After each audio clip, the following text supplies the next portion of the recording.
अस्सलाम वालेकुम स्टूडेंट्स, आवाज़ आ रही है मेरी आप सबको? वालेकुम अस्सलाम सर। आ रही है आवाज। ठीक है। तो आज हमारा पैथोलॉजी का डेमो लेक्चर है, उसे हम स्टार्ट करते हैं।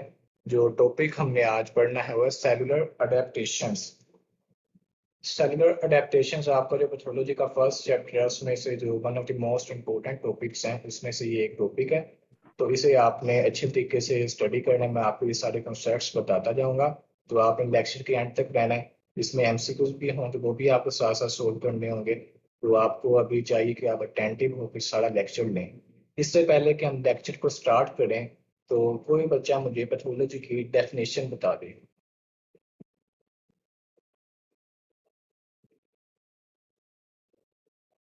शाबाश, कोई भी बच्चा बता सकता है, अपना माइक अनम्यूट करके बता दें।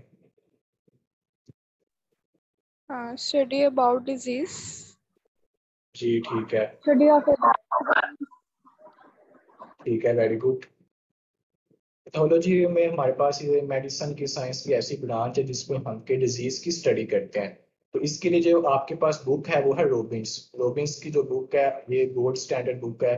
यही आपने करनी होती है पैथोलॉजी के लिए। आप वर्ल्ड वाइड कहीं भी जाते हैं तो अगर आप पैथोलॉजी को स्टडी करना है तो उसके रिकमेंडेड बुक्स में से ये रोबिन्स है, इसका नाम सबसे ऊपर होगा। वैसे ये थोड़ी सी मुश्किल लगती है फर्स्ट टाइम पढ़ने में, लेकिन अगर आपको ये अच्छी तरीके से समझ आ जाए, आप कॉन्सेप्ट्स के साथ से पढ़ें तो ये आपको कभी भी नहीं भूलेगी। तो अब हम अपना बकायदा टॉपिक जो है वो स्टार्ट करते हैं।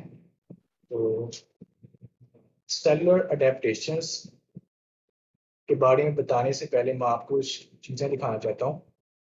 Normally cells are in homeostasis. ये थोड़ा सा कॉन्सेप्ट है, एक स्टोरी है, इसे आपने अच्छी तरीके से समझ लेना ताकि जो आपके पास जो बाकी सारा चैप्टर है वो आपको अच्छी तरीके से समझ आ जाएगा। जो नॉर्मली सेल्स होते हैं वो होम्योस्टेसिस में होते हैं। होम्योस्टेसिस का मतलब ये है कि सेल्स होते हैं ऑप्टिमल कंडीशन में। वो ऑप्टिमल कंडीशन में होते हैं, जो अपना फंक्शन है वो भी वो ऑप्टिमली परफॉर्म कर रहे होते हैं। लेकिन अगर सेल के ऊपर किसी भी किस्म का स्ट्रेस आ जाए तो फिर क्या होता है, वो जो सेल होम्योस्टेसिस में था वो अडेप्टेशन में चला जाता है। सेलुलर अडेप्टेशन, वो खुद को अडेप्ट कर लेता है। नॉर्मल सेल होम्योस्टेसिस में है, लेकिन जब किसी भी किस्म का कोई स्ट्रेस अप्लाई किया जाता है उस सेल के ऊपर तो सेल जो है अपनी तरफ से कोशिश करता है खुद को इंजरी से बचाने के लिए, खुद को सेल डेथ से बचाने के लिए वो खुद को अडेप्ट करने की कोशिश करता है। और जो सेलुलर अडेप्टेशन होती हैं वो हमेशा रिवर्सिबल होती हैं। ये एक बहुत इंपॉर्टेंट पॉइंट है, आपको एमसीक्यू में भी पूछ सकता है कि सेलुलर अडेप्टेशन आर रिवर्सिबल और इरिवर्सिबल। तो आपको पता होना चाहिए कि जो सेलुलर अडेप्टेशंस हैं वो हमेशा रिवर्सिबल होती हैं। Cellular adaptation reversible on withdrawal of stimulus, यानी कि अगर आप स्ट्रेस को रिमूव कर देते हैं तो जो सेल था वो अडेप्ट हुआ है वो अपनी नॉर्मल स्टेट में चला जाता है, यानी कि रिवर्सिबल है, वो होम्योस्टेसिस में वापस जा सकता है अगर तो आप स्ट्रेस को रिमूव कर देते हैं। लेकिन अगर आप स्ट्रेस को रिमूव नहीं करते फिर क्या होता है कि फिर वो जो सेल है उसकी एक लिमिट होती है, वो लिमिट क्रॉस हो जाती है। अडेप्ट करना था उसने लेकिन उसकी एक लिमिट थी अडेप्ट होने की। अब उसकी अडेप्टेशन की लिमिट कंप्लीट हो गई है, अब वो क्या करता है कि उसको इंजरी हो जाती है। आगे जो इंजरी है वो भी फर्दर ट्रांसफर हो जाती है इरिवर्सिबल सेल इंजरी में, या जिसे आप कह सकते हैं सेल डेथ। और सेल डेथ के जो हमारे पास मैकेनिज्म्स होते हैं वो होते हैं अपोप्टोसिस और नेक्रोसिस। तो ये एक बेसिक स्कीम है। दोबारा मैं रिपीट करता हूँ, नॉर्मल जो सेल्स होते हैं वो होम्योस्टेसिस में होते हैं, वो अपना फंक्शन अच्छे तरीके से परफॉर्म कर रहे होते हैं। लेकिन जब किसी भी किस्म का फिजियोलॉजिकल या फिर पैथोलॉजिकल स्ट्रेस अप्लाई किया जाता है सेल के ऊपर तो सेल अपनी तरफ से कोशिश करता है खुद को बचाने की। तो इसमें कोशिश में सेल अडेप्ट करता है खुद को, सेल अडेप्ट होता है। अडेप्टेशन की डिफरेंट टाइप्स हैं वो हम आगे देखेंगे।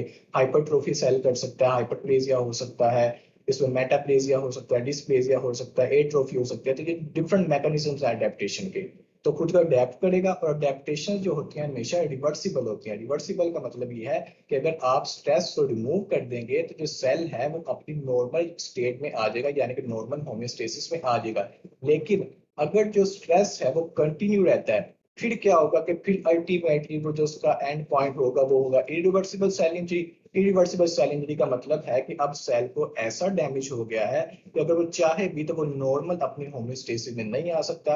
अब उस सेल की डेथ हो जानी है, उसमें अपोप्टोसिस में हो जानी है या फिर उसमें नेक्रोसिस हो जानी है। तो ये चीज का आपको आइडिया होना चाहिए। ये भी वही चीज, डायग्राम से वही चीज शो की हुई है। सेल पे स्ट्रेस अप्लाई हुआ, सेल ने अडेप्टेशन की, जब अडेप्टेशन उसकी लिमिट कंप्लीट होगी तो आगे वो इंजरी में चला जाता है। अब इंजरी भी दो तरह की होती है, एक होती है रिवर्सिबल सेल इंजरी, एक होती है irreversible cell injury. Reversible cell injury का मतलब ये है कि सेल फिर से अपनी नॉर्मल स्टेट में आ सकता है अगर आप स्टिमुलस को जो स्ट्रेस है रिमूव कर देते हैं। लेकिन अगर तो स्ट्रेस है वो कंटिन्यू रहता है, उसकी इंटेंसिटी काफी ज्यादा होती है, तो फिर क्या होता है कि सेल अडेप्ट नहीं कर पाता और वो चला जाता है इरिवर्सिबल सेल इंजरी में, यानी कि सेल डाई हो जाता है। तो यहाँ तक आपको ये बात सारी क्लियर हो जानी चाहिए। ये नॉर्मल सेल है, उसमें जो है वो नॉर्मल अपना फंक्शन परफॉर्म कर रहा है।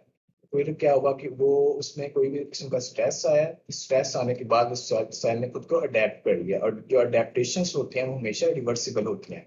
अब हम देख लेते हैं कि अडेप्टेशन की कौन सी टाइप्स हैं।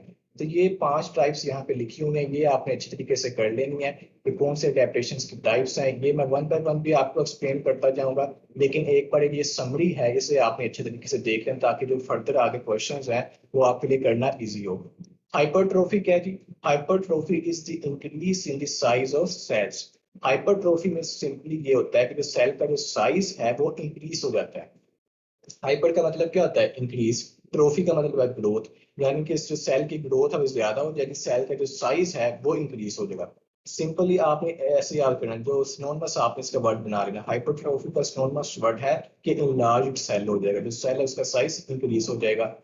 आगे है हाइपरप्लेजिया। अब हाइपरप्लेजिया और हाइपरट्रोफी में डिफरेंस है, वो डिफरेंस आपने समझ लेना है। हाइपरट्रोफी में मैंने आपको बताया कि जो सेल का साइज है वो इंक्रीज हुआ है, जबकि हाइपरप्लेजिया में सेल का साइज इंक्रीज नहीं होता बल्कि सेल का नंबर इंक्रीज होता है। ठीक है। हाइपरट्रोफी में जो सेल का है उसका साइज इंक्रीज होता है, जबकि जो हाइपरप्लेजिया है उसमें सेल का नंबर इंक्रीज होता है। तो इन दोनों में जो अपने मेन डिफरेंस है वो आपने अच्छे से याद कर लेना। Hypertrophy increase in the size of cells, hyperplasia is the increase in the number of cells. Atrophy कह दी, ए का मतलब आपको पता है कि एब्सेंस होता है, यहाँ पे कहने पे डिक्रीज होता है, तो ट्रोफी का मतलब है ग्रोथ। एट्रोफी में क्या होता है कि सेल का जो साइज है वो कम हो जाता है, सेल की श्रिंकेज हो जाती है। Atrophy is the decrease in the size of cells और the shrinkage of cells. Metaplasia क्या है? मेटाप्लेजिया में होता है कि one type of epithelium is transformed into another type of epithelium, यानी कि लेट करें कि एक कोलमनर एपिथेलियम से एक जगह पे वो ट्रांसफॉर्म हो जाती है स्क्वेमस एपिथेलियम में, तो इस प्रोसेस को आप कहेंगे मेटाप्लेजिया, और ये भी एक टाइप है अडेप्टेशन की। और लास्ट वन जो यहाँ पे है वो है डिस्प्लेजिया। डिस्प्लेजिया का मतलब है डी फॉर डिस्प्लेजिया और D for disordered growth. Disordered growth है जो सेल की एक खास अरेंजमेंट होती है, तो सेल की जब अरेंजमेंट खराब हो जाती है तो उसे आप कहते हैं कि डिसऑर्डर्ड ग्रोथ हो गया, उसमें उसमें डिस्प्लेसिया हो गया। अगेन मैं रिपीट कर देता हूँ ये चीजें। हाइपरट्रोफी में सेल का साइज इंक्रीज, हाइपरप्लेसिया में जो सेल का है वो नंबर इंक्रीज हो जाता है, एट्रोफी में जो सेल का साइज है वो कम हो जाता है, मेटाप्लेसिया में one type of the cell is adult cell type is converted into another adult cell type। इसलिए हमारे पास एपिथेलियम में भी देखने को मिलती है, इसके अलावा जो मेसेनकाइमल टिश्यूज होते हैं, मेसेनकाइमल जो होगा हमारे पास इसमें भी देखने को मिलता है मेटाप्लेसिया। और डिस्प्लेसिया मैंने आपको बताया कि डिसऑर्डर्ड ग्रोथ को हम डिस्प्लेसिया कहते हैं। यहाँ तक बच्चों आपको समझ आ गई है तो मुझे बता दें, फिर हम आगे कंटिन्यू करते हैं। Yes sir. ठीक है। अब ये डायग्राम्स कुछ हैं, इससे आप बहुत अच्छी तरीके से समझ आ जाएगी कि नॉर्मल ब्रोंकियल एपिथेलियल सेल है, ये नॉर्मल सेल है। अब इसमें देखें हाइपरट्रोफी में क्या मैंने आपको बताया था कि उसका जो साइज है वो इंक्रीज हो जाएगा, तो इसका साइज देखें और इसका साइज देखें, इसका साइज जो है हाइपरट्रोफी में इंक्रीज हो गया। फिर मैंने आपको बताया था कि हाइपरप्लेजिया में हम कहते हैं कि सेल का नंबर इंक्रीज हो जाता है। तो ये देखिए यहाँ पे एक सेल है तो यहाँ पे उसने 2 सेल शो किए कि हाइपरप्लेजिया हो गया। एट्रोफी मैंने आपको बताया था कि सेल में श्रिंकेज हो जाती है, सेल का जो साइज है वो कम हो जाता है, तो ये देखें उसका उसने साइज कम दिखाया होगा।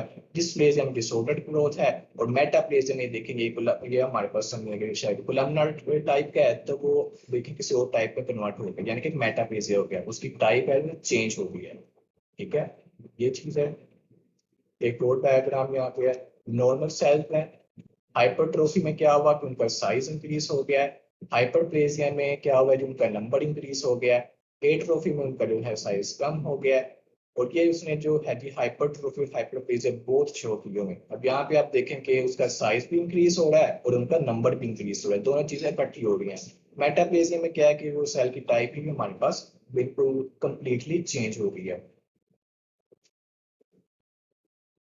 अब हम स्टार्ट करते हैं अपने स्टेप बाय स्टेप हम देखते हैं एक एक चीज को, जो मैंने अभी आपको बताया हाइपरट्रोफी बताया है, हाइपरप्लेजिया बताया, मेटाप्लेजिया। अब वन बाय वन हम उसे स्टडी करते हैं विद एग्जांपल्स। हाइपरट्रोफी का मैंने आपको बताया कि hypertrophy is an increase in the size of cells resulting in increase in the size of organ. Hypertrophy मैंने आपको बताया कि सेल का जो साइज है वो इंक्रीज हो जाता है। अब जब सेल का साइज इंक्रीज होगा तो आपको पता है कि जब सेल्स मिलते हैं, जो आपके पास आगे टिश्यूज बनते हैं, टिश्यू से आगे आपके पास ऑर्गन्स बनते हैं। तो अगर सेल का साइज इंक्रीज हो रहा है तो आप समझ सकते हैं कि अल्टीमेटली उस ऑर्गन का साइज भी इंक्रीज हो जाएगा। ठीक है, hypertrophy is an increase in the size of cells resulting in increase in the size of the organ। Ultimate जो organ है उसका साइज इंक्रीज हो जाता है। एक और डेफिनेशन उसकी लिखी हुई है थी हाइपरट्रोफी में, there are no new cells. वो कह रहा है कि बिल्कुल भी नए सेल्स नहीं आते। होता क्या है, सिर्फ और सिर्फ जो स्ट्रक्चरल प्रोटीन्स हैं और जो ऑर्गेनेल्स हैं उनकी जो अमाउंट है वो इंक्रीज हो जाती है, जिनके इंक्रीज होने से अल्टीमेट जो सेल का साइज है वो भी इंक्रीज हो जाता है। Hypertrophy is an adaptive response in cells have limited capacity to divide or in non-dividing cells such as myocardium, skeletal muscle cells। अब हाइपरट्रोफी के आपने एग्जांपल्स याद कर लेंगे। आपको एग्जाम में वो ये पूछ सकता है, एग्जांपल के साथ वो पूछ सकता है कि बताएं कि स्केलेटल मसल है तो उसमें आपको क्या चीज देखने को मिलेगी। आपको हाइपरट्रोफी देखने को मिलेगी, हाइपरप्लेजिया देखने को मिलेगा, मेटाप्लेजिया देखने को मिलेगा, डिस्प्लेजिया देखने को मिलेगा। क्या चीज देखने को मिलेगी? तो उसका जो एप्रोप्रिएट आंसर बनेगा वो आप कहेंगे कि स्केलेटल मसल्स में हमें हाइपरट्रोफी देखने को मिलती है। स्केलेटल मसल्स और इसके अलावा जो मायोकार्डियम है, जो मायोकार्डियम हमारे पास जो हार्ट के सेल्स होंगे उनमें जो हमारे पास हाइपरट्रोफी देखने को मिलती है। अब यहाँ पे एक इंटरेस्टिंग सा कॉन्सेप्ट है, वो ये है कि वो कह रहा है कि ऐसी जगह पर हाइपरट्रोफी होती है जहाँ पे लिमिटेड कैपेसिटी होती है सेल की डिवाइड करने की, या फिर जो सेल्स होते हैं वो नॉन डिवाइडिंग होते हैं। तो आपको पता ही है कि सेल्स की डिफरेंट टाइप्स होते हैं। कुछ सेल्स हमारे पास होते हैं लेबाइल सेल्स। लेबाइल सेल्स ऐसे सेल्स होते हैं जो कि कंटिन्यूसली डिवाइड करते रहते हैं। फॉर एग्जांपल आपकी स्किन की एपिथेलियम है वो कंटिन्यूसली शेड ऑफ होती रहती है और उनमें जो नए सेल्स हैं वो रिप्लेस करते रहते हैं, वो हमारे पास है लेबाइल सेल्स हमारे पास। लेकिन कह रहा है हाइपरट्रोफी उस जगह पर होगी जो कि नॉन डिवाइडिंग सेल्स होंगे। जो मायोसाइट्स हैं, हार्ट के सेल्स हैं, वो नॉन डिवाइडिंग सेल्स हैं, तो वहां पे आपको हाइपरट्रोफी देखने को मिलेगी। क्योंकि हाइपरप्लेजिया तो होने से रहा, क्योंकि नॉन डिवाइडिंग है। हाइपरप्लेजिया का तो वो तो होता है ना, उसका जो नंबर है वो इंक्रीज होगा। अब नंबर तो इंक्रीज हो नहीं सकता, तो वो खुद को अडेप्ट किस तरीके से करता है, वो जो अपना साइज है उसको इंक्रीज कर देता है। स्केलेटल मसल्स में भी इसी तरीके से। ये माइक किस बच्चे का थिंक सो ऑन, ठीक है। तो एग्जांपल्स हमने देख लिए हैं। एग्जांपल्स में है जी, हाइपरट्रोफी कैन बी फिजियोलॉजिकल और pathological and is caused either by increased functional demand or growth factor or hormonal stimulation। अब इसमें एग्जांपल्स में भी आपने देखना है कि एग्जांपल्स में भी आपने दो में से डिवाइड कर लें। एग्जांपल्स में आप देखेंगे फिजियोलॉजिकल एग्जांपल्स कौन सी हैं और पैथोलॉजिकल हाइपरट्रोफी की एग्जांपल्स कौन सी हैं। अगर आपको मैं कहूँ कि फिजियोलॉजिकल कौन सी होगी, फिजियोलॉजिकल का मतलब ये है कि वो नॉर्मल फिजिक है, बॉडी की नॉर्मल प्रोसेस से कोड है। पैथोलॉजिकल का मतलब है कि वो एक डिजीज प्रोसेस है, जो है वो प्रोसेस है। एग्जांपल इसमें क्या आएगी? एग्जांपल इसमें आएगी स्केलेटल मसल की। स्केलेटल मसल जो होगा वो होगा फिजियोलॉजिकल हाइपरट्रोफी, यानी कि एक नॉर्मल प्रोसेस था, स्केलेटल मसल में हाइपरट्रोफी होगी। लेकिन अगर मायोकार्डियम के अंदर ड्यू टू एयोर्टिक वाल्व डिजीज या किसी भी और कंडीशन की वजह से, हाइपरटेंशन की वजह से अगर उसका साइज इंक्रीज हो रहा है, मायोकार्डियम का जो हार्ट का साइज इंक्रीज हो रहा है, तो वो हमारे पास एक नॉर्मल प्रोसेस नहीं है, वो एक फिजियोलॉजिकल हाइपरट्रोफी नहीं है, वो हमारे पास एक डिजीज कंडीशन है, तो उसे हम कहते हैं पैथोलॉजिकल हाइपरट्रोफी। तो फंक्शनल डिमांड पे डिपेंड करता है कि एक मसल है, एक सेल है, उसकी फंक्शन डिमांड ज्यादा हो गई है, आगे वो अपना फंक्शन अच्छे तरीके से कर रहा था लेकिन अब उस पर लोड ज्यादा पड़ गया। इसमें एग्जांपल आप देख सकते हैं कि अगर आप जिम ज्वाइन करते हैं तो आपकी मसल्स को इतना वेट उठाने की आदत नहीं है, तो आपके जो मसल्स होते हैं, जो सेल्स होते हैं, वो इस डिमांड को पूरा करने के लिए क्या करते हैं, खुद को अडेप्ट कर लेते हैं। आप जिम ज्वाइन करते हैं तो आप वेट उठाते हैं, आपके मसल्स जो है वो उनमें जो सेल्स हैं वो ब्रेक डाउन होना शुरू हो जाते हैं। तो उनकी रिपेयर के लिए जब नए सेल्स बनते हैं तो बॉडी उन्हें अडेप्ट कर लेती है। जो सेल्स जो हमारे पास होते हैं, जब रिपेयर का प्रोसेस होता है तो सेल वो हाइपरट्रोफी वाले होते हैं, उनका जो साइज है इंक्रीज होता है। वो साइज इंक्रीज इसलिए होता है ताकि वो जो मजीद आगे वो फंक्शन उनकी डिमांड है, उस डिमांड को वो पूरा कर सके। हाइपरट्रॉफी ये देखें फिजियोलॉजिकल भी हो सकती है और पैथोलॉजिकल भी हो सकती है। फिजियोलॉजिकल मैंने आपको बताया कि स्केलेटल मसल की हाइपरट्रॉफी, पैथोलॉजिकल मैंने आपको बताया कि जो हमारे पास है मायोकार्डियम की हाइपरट्रॉफी, हार्ट की जो हमारे पास हाइपरट्रॉफी हो रही है ड्यू टू हाइपरटेंशन और एओर्टिक वाल्व डिजीज, तो वो हमारे पास एक डिजीज कंडीशन है। अगेन ये सारी बातें जो मैंने आपको जुबानी बताती हैं वही चीजें लिखी हुई हैं। फिजियोलॉजिकल हाइपरट्रॉफी में से एक यहाँ पे मजीद एग्जांपल लिखी हुई है, growth of the uterus during pregnancy. अब ये भी एक फिजियोलॉजिकल प्रोसेस है, एक डिजीज प्रोसेस नहीं है कि प्रेगनेंसी के दौरान जो यूट्रस का साइज है वो इंक्रीज हो जाता है ताकि जो बेबी है उसे अकोमोडेट किया जा सके। तो उसका जो साइज है इंक्रीज होता है, जो सेल्स एंडोमेट्रियम के हैं वो हाइपरट्रोफी हो जाते हैं, उनका जो साइज इंक्रीज हो जाता है। तो उस ये भी हमारे पास फिजियोलॉजिकल हाइपरट्रोफी की एग्जांपल है। इसके अलावा जो स्केलेटल मसल की हाइपरट्रोफी है वो भी हमारे पास जो है वो फिजियोलॉजिकल हाइपरट्रोफी की एग्जांपल है। ये इस पिक्चर में उसने शो किया हुआ है स्केलेटल मसल की हाइपरट्रोफी को। मायोकार्डियल हाइपरट्रोफी मैंने आपको बताया वो पैथोलॉजिकल हाइपरट्रोफी है। Cardiac enlargement that occurs with hypertension or aortic valve disease। अब यहाँ तक बच्चे आपको सारी बातें क्लियर हैं तो मुझे बताएं, फिर हम आगे कंटिन्यू करते हैं।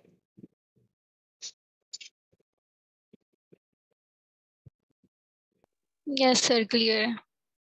चलें ठीक है, अब ये कुछ ये क्वेश्चन हम कर लेते हैं, एमसीक्यूज हैं। तो जो भी मुझे बताना चाहता है वो बता दे, इस एमसीक्यू को क्या करेक्ट आंसर बनेगा।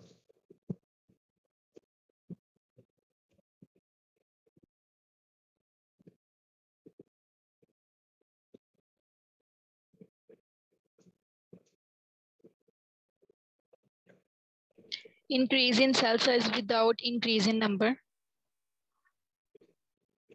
D sir.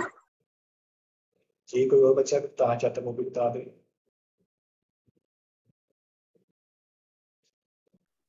तो डी, बीटा। जी जी शाबाश, वेरी गुड, आप सबने सही बताया। इसका बनेगा हमारे पास जो आंसर है वो बीटा बनेगा।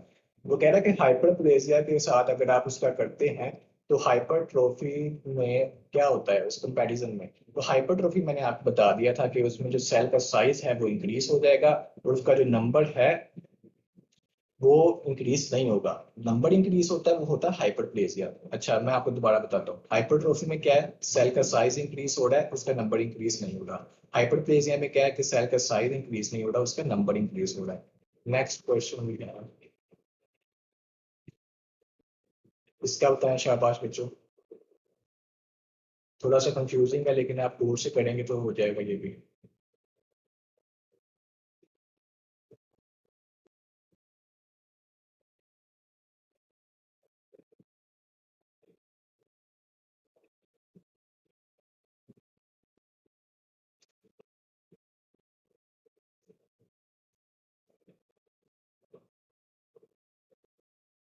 शाबाश, जल्दी से बताएं बच्चों, तो लेक्चर का टाइम भी पता नहीं चलेगा।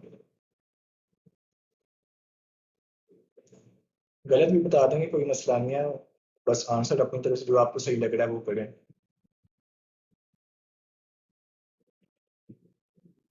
चार्ली। शाबाश, वेरी गुड, उसका चार्ली बनेगा। अब इसमें हिंट क्या आती है, वो हिंट ये है कि वो कह रहा है स्मूथ मसल हाइपरट्रोफी।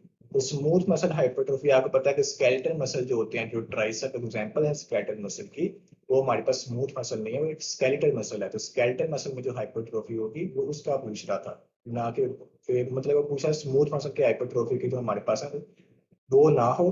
तो उसमें जो हमारे पास है वो ट्राइसेप्स का एग्जांपल है, जो स्केलेटल मसल है, तो उसमें हाइपरट्रोफी वाला जो हमारे पास ऑप्शन है वो करेक्ट होगा। अब हम हाइपरप्लेजिया को देख लेते हैं। Hyperplasia is an increase in the number of cells in an organ that stems from the increased proliferation either of differentiated cells or in some instances less differentiated progenitor cells। Simply मैंने आपको बता दिया, उसमें बस इस मुश्किल wording में लिखा हुआ है, लेकिन मैंने आपको आसानी से वो सारी चीजें बता दी। हाइपरप्लेजिया में सिर्फ और सिर्फ ये है कि जो सेल का नंबर है वो इंक्रीज हो जाएगा और अल्टीमेटली जो हमारे पास है जो ऑर्गन का साइज भी है वो भी इंक्रीज हो जाएगा। और हाइपरप्लेजिया में ऐसे सेल भी देखने को मिलेगा जो कि काफी लेबाइल होंगे, यानी कि काफी अच्छे तरीके से अपनी डिवीजन कर सकते होंगे। Hyperplasia takes place if the tissue contains cell populations capable of replication। वही बात है कि ऐसी जगह पर होगा हाइपरप्लेजिया जहां पर सेल की ऐसी पॉपुलेशंस होंगी जो कि बहुत ही अच्छे तरीके से रेप्लिकेट कर सकती हों। Examples, hyperplasia can be physiological और पैथोलॉजिकल। अब इसमें भी हाइपरप्लेजिया जो हमारे पास है फिजियोलॉजिकल भी हो सकता है और पैथोलॉजिकल भी हो सकता है। बोथ कंडीशन में क्या होगा, ग्रोथ फैक्टर एक्ट कर रहे हैं, जो सारा मैकेनिज्म उसके बिहाइंड है। हाइपरप्लेजिया कैन बी फिजियोलॉजिकल और पैथोलॉजिकल। फिजियोलॉजिकल हाइपरप्लेजिया जो एग्जांपल है वो यहाँ पे दो उसने मेंशन की हुई है। The two types of physiological hyperplasia are hormonal hyperplasia and compensatory hyperplasia। अब हार्मोनल हाइपरप्लेजिया जो है वो अंडर द इफेक्ट ऑफ जो है हमारे पास हार्मोन्स के एक्ट कर रहा है। इसमें एग्जांपल है कि जो फीमेल ब्रेस्ट का साइज इंक्रीज होना at puberty and during pregnancy. अब ब्रेस्ट का जो साइज इंक्रीज हो रहा है इसके पीछे मैकेनिज्म क्या है कि हाइपरप्लेजिया और सेल का जो हमारे पास नंबर है वो इंक्रीज हो रहा है, ना कि यहाँ पे हमारे पास हाइपरट्रोफी देखने को मिली। यहाँ पे सेल का जो साइज है वो इंक्रीज नहीं होगा, सिर्फ और सिर्फ जो सेल का नंबर है वो इंक्रीज होगा। सेल के नंबर के इंक्रीज होने से अल्टीमेटली ये होगा कि जो हमारे पास एक ऑर्गन है, टिश्यू है, उसका साइज भी है वो इंक्रीज हो जाएगा। तो हार्मोनल हाइपरप्लेजिया में एग्जांपल है कि फीमेल ब्रेस्ट साइज का इंक्रीज होना during puberty and during pregnancy. Compensatory hyperplasia है वो भी एक फिजियोलॉजिकल हाइपरप्लेजिया है, और इसमें एग्जांपल इसमें दी है, लीवर की एग्जांपल दी है।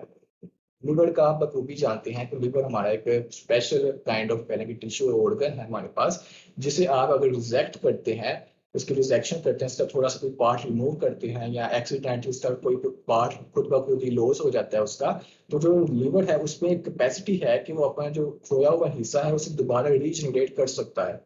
तो ये उसमें मतलब कि उसमें रिमार्केबल ये एक कैपेसिटी है लिवर में कि अगर उसका कोई भी पार्ट रिमूव होता है तो वो दोबारा उसमें सारी ग्रोथ हो जाती है और वो अपना साइज जो है वो अपना नॉर्मल स्टेट में आ जाता है। तो ये है कंपनसेटरी हाइपरप्लेजिया। दोनों जो है ये फिजियोलॉजिकल हाइपरप्लेजिया। हार्मोनल हाइपरप्लेजिया के एग्जांपल भी हमने देख लिया, कंपनसेटरी हाइपरप्लेजिया के एग्जांपल भी हमने देख लिया। अब हम देख रहे हैं पैथोलॉजिकल हाइपरप्लेजिया। इसमें जो एग्जांपल है काफी समझने वाले एग्जांपल है, एंडोमेट्रियल हाइपरप्लेजिया। एंडोमेट्रियल लाइनिंग होती है यूट्रस के अंदर, उसमें हाइपरप्लेजिया हो रहा है। तो ये हाइपरप्लेजिया का होना ये पैथोलॉजिकल कंडीशन है। वो किस तरीके से है, वो कह रहा है कि जब एस्ट्रोजन और प्रोजेस्टेरोन ये जो हार्मोन्स हैं जो कि एक्ट करते हैं यहाँ पे, तो उनका जब बैलेंस खराब हो जाता है तो तब क्या होता है कि एंडोमेट्रियल हाइपरप्लेजिया हो जाता है, और उसकी वजह से जो एबनॉर्मल मेंस्ट्रुअल ब्लीडिंग भी होती है। एंडोमेट्रियल हाइपरप्लेजिया से मुराद ये है कि एक तो है कि नॉर्मल प्रोसेस है कि अगर यूट्रस के अंदर एक उसका साइज इंक्रीज हुआ है, ड्यूरिंग प्रेगनेंसी अगर उसका साइज इंक्रीज हुआ है तो उसमें हाइपरट्रोफी हाइपरप्लेजिया हो गया। लेकिन अगर इस कंडीशन की वजह से हो रहा है कि एंडोमेट्रियल हाइपरप्लेजिया, एस्ट्रोजन प्रोजेस्टेरोन का जो है वो लेवल डिस्टर्ब हो गया है, उसके नतीजे में हमें एबनॉर्मल मेंस्ट्रुअल ब्लीडिंग देखने को मिल रही है। तो ये हमारे पास जो है ये पैथोलॉजिकल कंडीशन है, ये हमारे पास एक नॉर्मल फिजियोलॉजिकल कंडीशन नहीं है। तो ये हमारे पास एग्जांपल आएगी पैथोलॉजिकल हाइपरप्लेजिया की। अब ये जो ये बोर्ड में चीजें लिखी हुई हैं ये आपके लिए समझना जरूरी है, ये मैं आपको बता देता हूँ। The hyperplastic process remains controlled, the signals that initiate it abate at the hyperplasia disappear। Hyperplasia क्या है, अडेप्टेशन है। अडेप्टेशन क्या होती है, रिवर्सिबल होती है। रिवर्सिबल इस तरीके से होती है कि जब एक स्ट्रेस जो है, स्टिमुलस है, उसे आप रिमूव कर देते हैं तो सेल अपने नॉर्मल होमोस्टेसिस में आ जाता है, ठीक है। लेकिन अगर तो वो अपने नॉर्मल स्टेट में वापस नहीं आता, यानी कि उसे जो है डैमेज काफी ज्यादा हो गया, उसे इंजरी हो गया या समझने कि वो कैंसर में आगे ट्रांसफर हो गया, तो वो हमारे पास अडेप्टेशन नहीं है। कैंसर हमारे पास एक अडेप्टेशन नहीं है, कैंसर तो हमारे पास एक पैथोलॉजिकल कंडीशन है।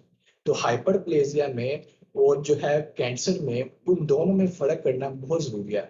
हाइपरप्लेजिया में ये चीज है कि हाइपरप्लेजिया में अगर आप स्टिमुलस को, स्ट्रेस को रिमूव कर देते हैं, उसको ट्रीट कर देते हैं, तो सेल्स जो है, जो टिश्यू है, ऑर्गन है, वो अपनी नॉर्मल स्टेट में वापस आ जाता है। लेकिन कैंसर में ये होता है कि अगर एक बार किसी भी टिश्यू में, किसी भी बॉडी में अगर कैंसर स्टार्ट हो जाता है तो कैंसर जो है वो वापस रिवर्सिबल नहीं होता। एक बार अगर सेल वो है वो प्लास्टिक हो गया है, अब उसकी वापसी मुमकिन नहीं है। तो ये दोनों में डिफरेंस जानना जरूरी है, हाइपरप्लेजिया और जो है हमारे पास कैंसर में। कि हाइपरप्लेजिया में है स्ट्रेस रिमूव करें, सेल नॉर्मल स्टेट में आ जाएगा। कैंसर में ये है कि सेल अपनी वापस नॉर्मल स्टेट में नहीं आ सकता।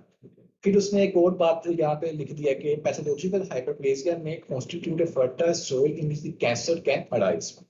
अब फिर उसने यकीन दहाने भी आपको ये करवा दी है कि ठीक है कि पैथोलॉजिकल हाइपरप्लेजिया हमारे पास जो है वो एक अडेप्टेशन है, रिवर्सिबल है, लेकिन वो एक ऐसा माहौल इन्वायरमेंट प्रोवाइड करता है कि जहां पर कैंसर जो है वो पैदा हो सकता है। लेकिन अगर आप हाइपरप्लेजिया एंडोमेट्रियल हाइपरप्लेजिया लेट करें है, अब किसी वुमन को एंडोमेट्रियल हाइपरप्लेजिया है, आपको उसका पता चल जाता है, शिनाख्त हो जाती है, तो आप उसे अच्छी तरीके से ट्रीट करें। अगर आप उसे ट्रीट नहीं करेंगे तो फिर क्या होगा, स्टिमुलस वो पीछे से जो है स्ट्रेस है वो कंटिन्यू रहता है, उसकी इंटेंसिटी भी काफी रहती है, तो वो आगे फिर है वो फर्दर कन्वर्ट हो जाता है कैंसरस कंडीशन में। बेटा यहाँ तक क्लियर है सबको? जी सर।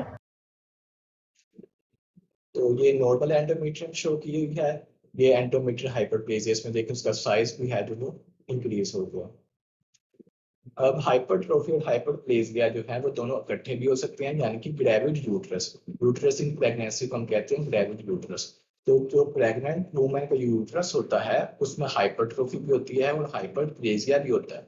ये बात आपने जो है अच्छी तरीके से ये एमसीक्यू के लिए याद कर लेनी है कि ऐसी कौन सी जगह है जहां पर हाइपरट्रोफी भी होती है और हाइपरप्लेजिया भी होता है। तो आपने कहना कि प्रेग्नेंट वुमन में जो यूट्रस है, जो ग्रेविड यूट्रस है, उसमें हाइपरट्रोफी भी होगी, वहां पे जो सेल्स उनका साइज भी इंक्रीज होगा, जो हमारे पास है उनका नंबर भी इंक्रीज होगा, यानी कि हाइपरट्रोफी भी होगी, हाइपरप्लेजिया भी होगा। अब इस एमसीक्यू का आंसर है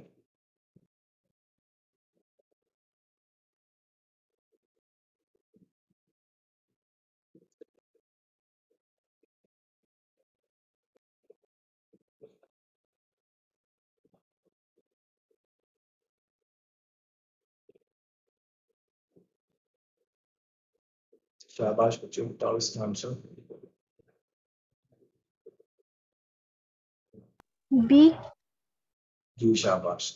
क्योंकि बी वाला जो है वो तो हाइपरट्रोफी होता है, इसमें जो इफेक्टिव सेल है उसका साइज इंक्रीज होना। यहाँ पे इसमें पूछा है कि हमारे पास हाइपरप्लेजिया की वजह से कौन सा स्टेटमेंट फॉल्स है, तो जो साइज है वो इंक्रीज नहीं होता, ये हमारे पास फॉल्स स्टेटमेंट है। नेक्स्ट जो हमारे पास है इसका बताएं।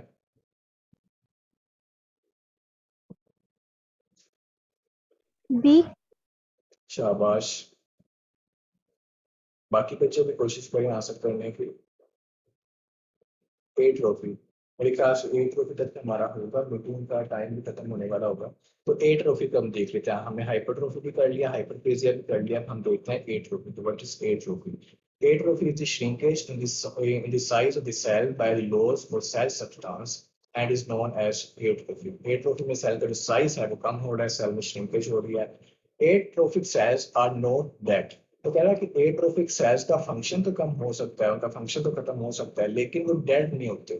उनका फंक्शन में भी लेस हो जाए लेकिन वो डेड नहीं है, उसे आप डेड सेल्स नहीं कह सकते एट्रोफिक सेल्स को। मैकेनिज्म इसके पीछे क्या होता है? मैकेनिज्म इसमें होता है कि decreased protein synthesis in the cells और increase protein degradation in the sales.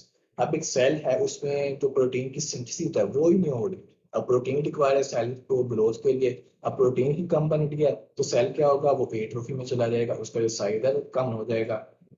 अगर तो है प्रोटीन अच्छी तरीके से बन रही है लेकिन उसकी डिग्रेडेशन बहुत ज्यादा हो रही है सेल के अंदर, तो प्रोटीन बन तो रही है लेकिन वो जो हमारे पास है वो डिग्रेड उससे भी ज्यादा हो रही है, तो उससे भी हमारे पास क्या होगा कि अल्टीमेटली प्रोटीन का लेवल कम हो जाएगा, और जो हमारे पास है हमें ए ट्रोफी देखने को मिलेगी। ए ट्रोफी भी फिजियोलॉजिकल होती है और पैथोलॉजिकल भी होती है। Causes of atrophy: decreased workload, immobilization of the limb to permit healing of a fracture।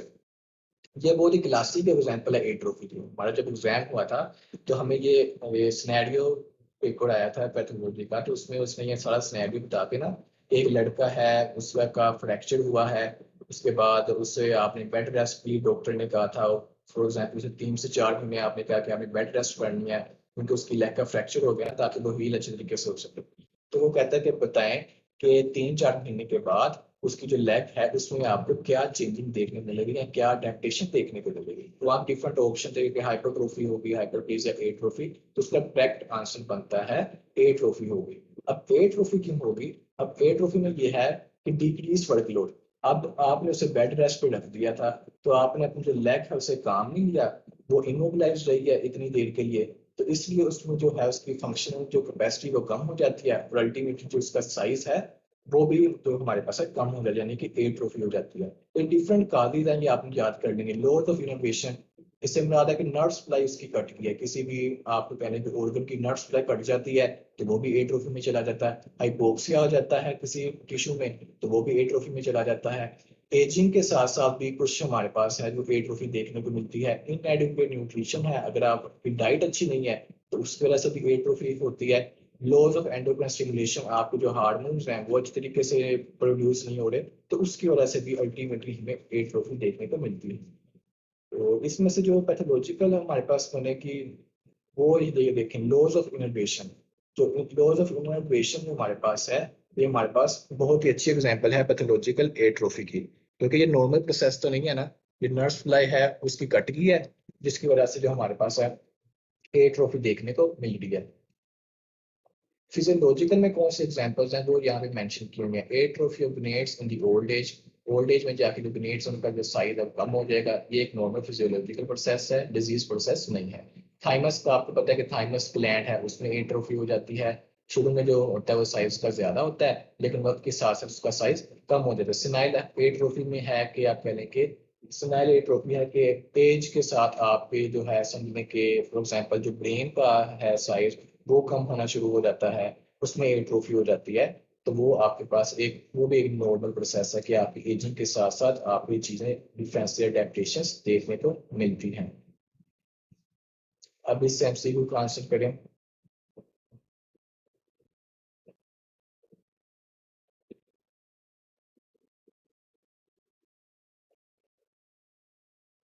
ए। शाबाश, इसका एट्रोफी आएगा। टाइम मेरे ख्याल से अब 3 से 4 मिनट रह गए हैं, तो अगर किसी को भी समझ नहीं आए तो मैं उसको रिपीट कर देता हूँ।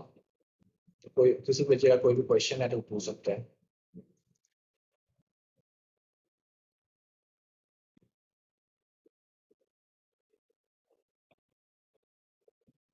किसी भी बच्चे का क्वेश्चन है तो पूछ सकते हैं।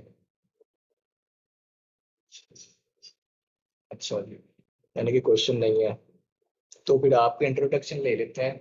आयशा गुल, आप अगर अपना इंट्रोडक्शन दें, आप कौन से कॉलेज से आप बिलोंग करते हैं? सर मैं डीजी खान से हूँ, डीजी के एमसी से। ठीक है। और ये इन्फिनिक्स हॉट 12 ये कौन है? आपका कॉलेज कौन सा है?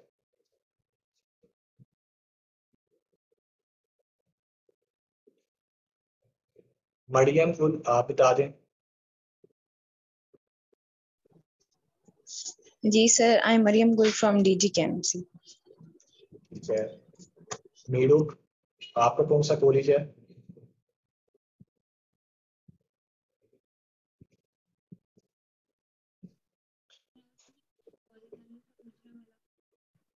आपको आवाज आ रही है मीरू? आपकी आवाज नहीं आ रही, मेरे ख्याल से आपका माइक ऑन है लेकिन आपकी आवाज नहीं आ रही।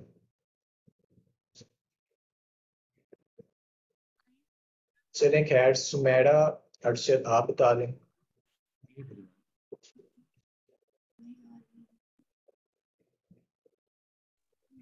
सर मैं आरएमयू से हूँ। ठीक है। तो बच्चे ये आज का हमारा एक डेमो लेक्चर था पैथोलॉजी का। ये आपके डेमो लेक्चर्स हैं, ये 6 सब्जेक्ट जो हमने करने हैं आपको करवाने हैं, anatomy, physiology, pathology, behaviour sciences और कंप्यूटर। ये हमने आपको 4 मंथ के सेशन के दौरान आपको इंशाल्लाह ये कंप्लीट सिलेबस हम करवा देंगे। उसके हमने जो फी है वो रखी है 3000। तो अगर तो स्टूडेंट्स को लगता है कि उन्हें लेक्चर्स की समझ आ रही है, उन्हें लेक्चर अच्छे लग रहे हैं, अच्छे मार्क्स हासिल करना चाहते हैं, आप सिंसियर होना चाहते हैं, क्योंकि यूएचएस का आपका भी फर्स्ट टाइम एक्सपीरियंस है तो यूएचएस में बहुत ही टफ एक कंपटीशन होता है। यूएचएस पेपर काफी दफा मुश्किल बना देता है, काफी स्टूडेंट्स की सप्लीज भी आती हैं। तो हमारी तो यही ख्वाहिश है कि हमारे पास जो भी बच्चे आए तो हम उन्हें बेहतरीन तरीके से सारा काम समझाएं, सारा अच्छे तरीके से करवाएं, उन्हें बेहतरीन स्लाइड्स दें, उन्हें बेहतरीन टीचर्स प्रोवाइड किए जाएं और एक अफोर्डेबल फीस पे। अब ये फीस है ये भी ज्यादा नहीं है, 4 महीनों के सेशन के लिए हम आपको कंप्लीट सिलेबस कवर करवा रहे हैं। जिसमें अब टीचर्स हैं उनके भी उन्होंने टाइम देना होता है, उन्होंने भी अपनी मेहनत की होती है तो उनका भी पार्ट बनता है। इसके अलावा जो स्टूडेंट्स हैं, अगर स्टूडेंट ने भी पे किया हो तो वो भी आगे से सिंसियर होता है। जिस सुमेरा अरशद आपने हैंड रेस किया, कोई क्वेश्चन आपको? सर मैंने ये पूछना था कि जो आपने पढ़ाया है इसकी टेस्टिंग होती रहेगी? जी, ऐसा हम करेंगे, अगर चैप्टर हमारा कंप्लीट होता है तो हम उसका टेस्ट अरेंज कर सकते हैं। तो उसमें हम कोशिश करेंगे आपके साथ साथ टेस्ट भी अरेंज करें। लेकिन इसमें एक और मजीद चीज़ भी है कि आपका दिसंबर में एक सेपरेट टेस्ट सेशन होता है, उसमें हम समझने के 30 डेज में आपके सारे सब्जेक्ट्स के हम टेस्ट लेते हैं और उसकी फी भी सेपरेट सेपरेट होती है। उसमें हम डिस्कशन भी उसकी करते हैं, पूरा आपका महीना उसमें हम टेस्ट लेते हैं, उसकी डिस्कशन